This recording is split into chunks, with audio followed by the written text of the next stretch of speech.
नमस्कार. मी डॉक्टर अभिजित मुगळीकर, मधुमेह तज्ज्ञ, लातूर. मागील 15 ते 20 वर्षापासून मी लातूर या शहरात मधुमेह तज्ज्ञ म्हणून प्रॅक्टिस करत आहे.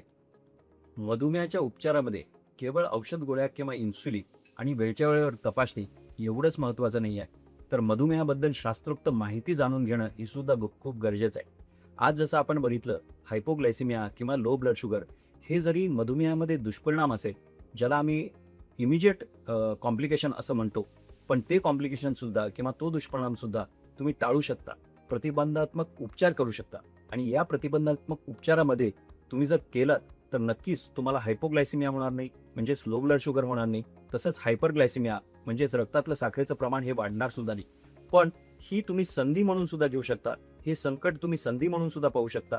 फक्त करायचं एवढंच आहे की मधुमेह तज्ज्ञांचा आणि फिजिशियनचा सल्ला घ्यायचा आहे, वेळच्या वेळी तपासणी करायची आणि जर जमलं तर तुमच्या डोस ॲडजस्टमेंट त्या मधुमेह तज्ज्ञांच्या सल्ल्याने करून घ्यायचे. जर असं केलं तर नक्कीच तुम्ही मधुमेहाचे होणारे दूरगामी दुष्परिणामसुद्धा टाळू शकता आणि इमिजिएट कॉम्प्लिकेशन्स जसे हायपोग्लायसिमिया ते सुद्धा टाळू शकता आणि मधुमेहाबरोबर निरोगी जीवन जगू शकता. म्हणूनच मी म्हणतो, मधुमेही नव्हे तर मधुस्नेही व्हा.